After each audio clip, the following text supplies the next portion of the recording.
그림이 컨퍼런스 보드 경기 선행 지수인데요. 일단 그림을 먼저 보면서 이야기를 하겠습니다. 컨퍼런스 보드 경기 선행 지수가 대체 뭐고 이게 무슨 뜻인지 전혀 몰라도 이 차트만 보면 바로 알 수 있기 때문에 여러분 차트에 한번 집중을 해 보겠습니다. 2001년 IT 버블 붕괴 이후에 9.11 테러 이게 터지면서 경기 침체가 났던 첫 번째 구간을 먼저 보세요. 푸른색이 컨퍼런스 보드 경기 선행 지수의 전년 대비 변화율입니다. 2001년 IT 버블 당시에는 경기 침체가 굉장히 길게 발생했어요. 그래서 대략적으로 한 3년간 주식시장이 많이 하락했고요. 장기적인 주식시장이 하락세를 보여주면서 투자자들에게 상당히 큰 고통을 줬던 시기가 그 시기입니다. 이때 컨퍼런스 보드 경기 선행 지수의 전년 대비 변화율을 보시면 0 이하로 이렇게 떨어지기 시작해서 대략 마이너스 5% 정도 되는 시점부터 본격적인 경기 침체가 발생을 했고요. 그때 또 주식시장이 크게 폭락을 했습니다. 그리고 2008년 너무나 유명한 리먼 브라더스 파산으로 시작한 경기 침체 때의 상황을 보겠습니다. 역시나 컨퍼런스 보드 경기 선행 지수가 0 이하로 떨어졌고 마이너스 5% 정도가 되는 시점부터 본격적인 경기 침체가 시작이 됐고 그때 주식시장이 거의 반토막 이상 떨어졌던 것 아마 기억을 하실 겁니다. 그리고 코로나 역시 마찬가지입니다. 마이너스 5%가 됐던 때가 3월, 4월이고 그때 주식시장이 또 추가적으로 크게 많이 떨어졌고 그 이후에 다시 반등을 했습니다. 자, 지금 컨퍼런스 보드 경기 선행 지수가 뭐고 어디서 발표를 하고 이게 무슨 뜻인지 전혀 모르는 사람이 보더라도 지금 지수가 마이너스 5%에 점점 가깝게 떨어지고 있습니다. 이미 제로 이하로 떨어졌고요. 굉장히 위험한 구간이다. 이건 누가 봐도 다 알 수 있고 향후에 어떤 사건이 발생해서 경기 침체가 터질 가능성이 아주 높은 구간이다. 이건 이 지표를 전혀 못 보는 사람이 보더라도 딱 알 수 있는 그런 구간이죠. 역사는 항상 똑같이 반복되지 않습니다. 하지만 그 리듬은 반복이 됩니다. 따라서 점쟁이처럼 언제부터 주식시장이 폭락합니다. 또는 언제부터 최저점이니까 매수하세요. 이런 건 아무도 못 맞춥니다. 하지만 우리가 할 수 있는 건 무엇이냐? 파도를 타는 겁니다. 예를 들어서 지금 보여드리는 컨퍼런스 보드 경기 선행 지수가 바닥을 찍고 상승세로 전환되었다는 확신이 들 때 매수를 하고요. 전년 대비 변화율이 제로를 꺾여서 내려가는 즉 마이너스로 가는 구간에 매도하면서 파도를 타는 이런 흐름을 반복하면 어떻게 되는지 지난 역사에서 그런 구간들 그리고 S&P 500 지수와 비교하면서 한번 살펴보도록 하겠습니다. 지금 컨퍼런스 보드 경기 선행 지수가 0 이하로 떨어진 구간은 사실상 01년도 초 시작을 할 때 컨퍼런스 보드 경기 선행 지수가 0 이하로 떨어졌죠. 그러면 이때 매도를 한다고 가정을 했을 때 주식시장의 매도 시점을 보겠습니다. 여기가 01년이고요. 이때가 매도를 하는 타이밍이 되겠죠. 이때 매도가 들어갑니다. 그리고 컨퍼런스 보드 경기 선행 지수가 바닥을 찍고 확실히 돌아서는 흐름이 나타나는 것. 2002년도부터 확실히 돌아서는 흐름이 나타나죠. 자, 우리는 이걸 추적을 하고 있다가 한 중간쯤에 2002년 중순쯤에 매수를 했다고 하겠습니다. 그러면 여기 2002년 딱 중간이죠. 6월에 여기에 매수 타이밍이 잡히고요. 그 다음에 다시 0 이하로 떨어지는 구간이 언제냐? 네, 여기 보시면은 2006년 중순에 높게 올랐다가 확실히 떨어지는 게 나타납니다. 꺾여 내려가는 시점. 06년 한 말쯤에 마이너스로 들어가죠. 이거 보고 우리가 매도를 했다고 하면 여기입니다. 2006년 말, 2007년이 시작되기 전에 이 시점에 매도를 하게 됩니다. 그럼 이때 매수해서 요만큼을 먹고 매도를 한 시점이 되겠죠. 다음에 매수 타이밍은 언제냐? 09년에 010년 요 사이에 확실히 올라가는 추세가 확실해집니다. 그 중간쯤 매수했다 그러면 뭐 09년 말쯤에 매수를 하게 되겠죠. 여기입니다. 09년 말에 요 타이밍에 매수가 들어가게 되고요. 2010년 시작하기 전에 2010년 시작할 때 들어가도 뭐 똑같죠. 그리고 언제 매도 타이밍이 나오냐? 제로를 꺾여 내려간 시점 바로 2016년 네, 이 시점에 제로를 꺾여서 내려갑니다. 2016년 중순쯤에 매도를 하게 되겠네요. 그럼 이때입니다. 2016년 중순이죠. 이때 매도를 하게 되고요. 요만큼을 수익을 보게 됩니다. 그러면 다시 또 치고 올라가는 시점은 언제냐? 2017년에 치고 올라가는 게 확인이 돼요. 네, 그럼 바로는 못 사죠. 2016년에. 2017년쯤 돼서야 확인하고 사겠죠. 네.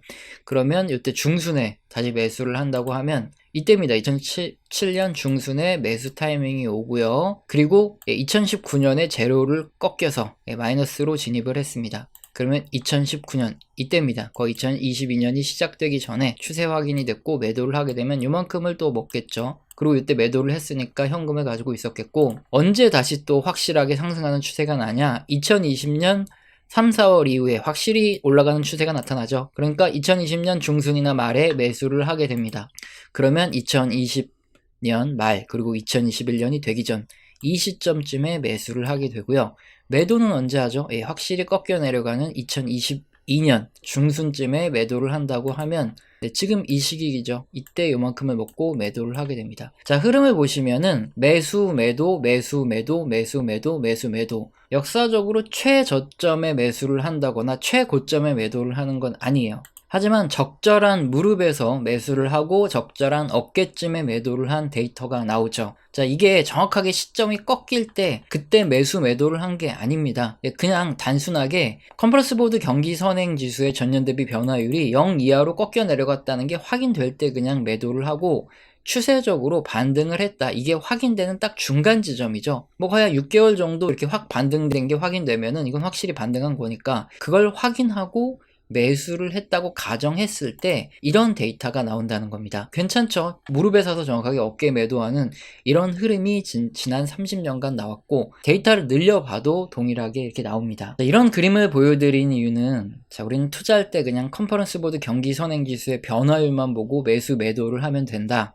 이런 걸 말씀드리는 게 아니에요. 원칙에 대한 이야기를 하는 겁니다. 우리는 원칙대로 이 흐름을 계속 타는 거죠. 그랬을 때 우리가 매매 타이밍과 매수 타이밍을 주식시장의 흐름을 보고 하는 게 아니라 실물 경기의 흐름을 보고 매매를 한다는 거고, 그때 정확하게 무릎과 어깨에서 매도하는 타이밍이 나왔다는 겁니다. 그리고 최저점에 매수하는 방법도 아니고 최고점에 매도하는 방법이 아닐지라도 이렇게 원칙을 무한 반복하다 보면 충분히 괜찮은 수익률을 누적적으로 반복할 수 있다, 이거예요. 특히 이 원칙의 근거가 되는 컨퍼런스 보드 경기 선행 지수의 변화율은 뭐냐, 실물 경기의 사이클을 탄다는 겁니다. 컨퍼런스 보드 경기 선행 지수는 실물 경기를 선행하는 지표들로만 구성이 되어 있기 때문에 실물 경기를 약간 앞서가면서 동행해서 흐름을 탄다 보시면 된다는 겁니다. 그럼 이제 컨퍼런스 보드 경기 선행 지수가 대체 뭐길래 주식시장에서 적정한 타이밍을 제시해 왔는지, 즉 나침판과 같은 역할을 했는지 한번 알아보겠습니다. 컨퍼런스 보드는 미국 상무부의 의뢰를 받아서 미국의 실물 경기가 약 6개월 후에 어떤 움직임을 보일지를 예측하는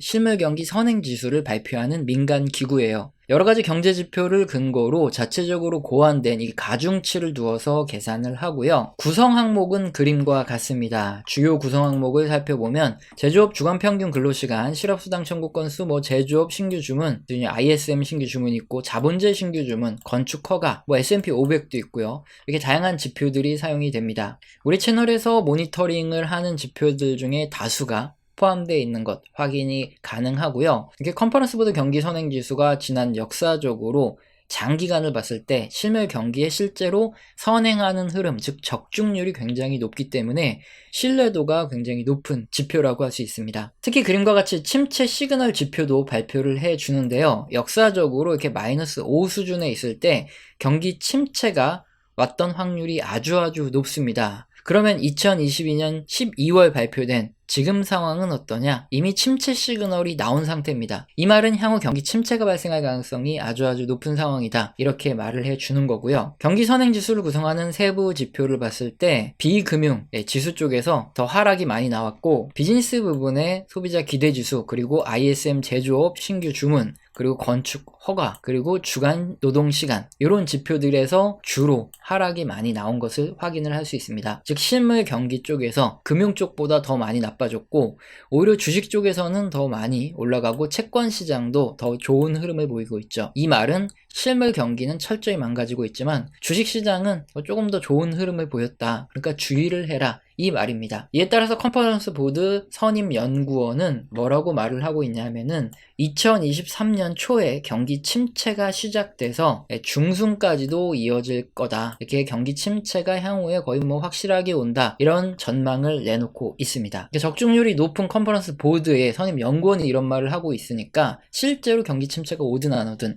주식을 하는 투자자라면은 주의를 해야 되겠죠. 우리 채널에 방문하시는 구독자님들 또는 시청자님들 중에는 분들은 처음에는 영상 몇 개만 시청을 하시고 이 경제지표가 주식시장의 뭐 최고점이나 최저점을 알려주는 마법과 같은 도구구나 이렇게 착각을 하고 그리고 영상을 꾸준히 시청하는 과정에서 제가 그런 도구가 아니다 말씀을 드리죠. 그러고 나서 실망을 하면서 떨어져 나가는데 많이 하시는 말씀이 그거죠. 주식시장의 고점 또는 최고점에서 왜 매도하라고 알려주지 않았냐, 또는 최저점, 저점에서 매수하라고 알려주지 않았냐, 경제지표 무슨 쓸모가 있는 거냐, 이런 말씀을 많이 하시거나, 최저점이 어딘데 이제서야 매수를 하라고 하냐, 또는 최고점이 어딘데 이제서야 팔라고 하냐, 이런 원망을 하는 경우가 굉장히 많습니다. 그러나 우리는 항상 원칙을 주장을 하죠. 주식시장의 흐름이 어떻게 되든 이런 것들은 우리가 맞출 수 있는 부분이 아닙니다. 앞서 설명드린 대로 경기 선행지수가 꺾여 내려가는 때 그 구간에 매도를 하고 확실히 올라가는 구간에 매수를 하고 꺾여 내려갈 때 매도하고 확실히 올라갈 때 매수하고 이런 것들을 무한 반복할 뿐입니다. 저는 지난 수십 년간 이 흐름을 반복을 해왔고요. 그리고 우리 채널에서 유튜브 시작을 한 지 2019년에 시작을 했는데 실제로 2019년 말에 이런 지표들을 확인하면서 매도를 주장했던 영상 찾아보시면 있고 증거 영상도 계속 올려드리죠. 그리고 2020년 코로나 때도 경제지표가 회복되는 걸 보고 매수를 해야 될 타이밍이다 주장했던 것 중간중간 증거 영상을 계속 보여드리죠. 그럼 지금은 어떻습니까? 당연히 적극적으로 매수를 해야 될 타이밍이 전혀 아니죠. 반등을 이용해서 계속 주식을 정리하면 정리했지 적극적으로 매수를 해야 될 타이밍은 아니다. 계속 이 원칙을 말씀드리고 있습니다. 앞으로 어떤 결과가 나오든 마찬가지입니다. 저는 주식시장의 흐름과 상관없이 원칙에 근거해서 계속 말씀을 드릴 거고 그 흐름을 따라갈 겁니다. 그래서 함께 하실 분들은 남게 되실 거고 역시나 뭐 주식 리딩방처럼 최고점, 최저점을 찾아다니시는 분들은 뭐 떠나실 수밖에 없겠죠. 반복적으로 계속 말씀드리는 원칙에 대한 부분 아마 지겨우실 겁니다. 하지만 주식을 투자하든 부동산을 투자하든 그 원칙을 잃어버리는 순간 모든 게 사라집니다. 따라서 여러분도 각자의 소신과 원칙에 따라서 투자를 하시길 당부드리겠습니다. 우리 채널은 영상 시청하시고 도움되셔서 후원 주시는 분들이 계십니다. 제가 너무 감사하기 때문에 감사합니다라고 말로만 때우지 않죠. 한 달 교육을 진행드리고 있고 매주 진행을 하고 있습니다. 여기에는 산업의 흐름에 대한 이야기, 종목에 대한 이야기가 나오고요. 영상 하단에 설명란 읽어보시고 해당되시는 경우에는 꼭 메일 주셔서 교육 받으시길 바랍니다. 오늘 영상도 마음에 드셨다면 구독과 좋아요 꼭 눌러주시고 지속적인 시청 부탁드립니다. 감사합니다.